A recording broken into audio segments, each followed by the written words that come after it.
એ છે દરિયાખાનનો ગુમ્મટ. એ પણ તમને ક્યાં જોવા મળશે? અમદાવાદની અંદર જોવા મળશે. હવે આ ગુમ્મટનો મતલબ શું થાય? તો આ જે ઉપરનો ભાગ છે ને, તો આને ગુમ્મટ કહેવામાં આવે છે. અને આ ગુજરાતનો સૌથી મોટો ગુમ્મટ છે. આ દેખાય છે? તો આ ગુજરાતનો સૌથી મોટો ગુમ્મટ છે. તો આ મકબરો અમદાવાદના શાહીબાગ વિસ્તારમાં આવેલો છે, જે દરિયાખાનના રોજા તરીકે પણ ઓળખાય છે. તો દરિયાખાનનો રોજો અને દરિયાખાનનો ગુમ્મટ આ બંને એક જ છે. આ ગુમ્મટ શબ્દ છે એ અહીંયાથી લીધો છે. ઓકે, અને આ મકબરો છે એટલા માટે પાછળ અહીંયા રોજો પણ લગાવવામાં આવે છે.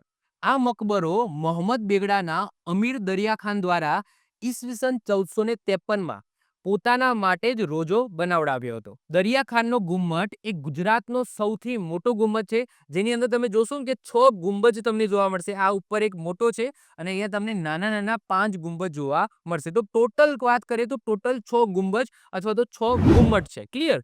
જે ઈરાની શૈલીનો આની અંદર પ્રભાવ તમને જોવા મળે છે. આ દરિયાખાનનો જે ગુમ્મટ છે એનું જે સ્ટ્રક્ચર છે એ ઈરાની શૈલીમાં બનાવવામાં આવ્યું હોય એવું તમને પ્રભાવિત કરશે. ક્લિયર? ચલો.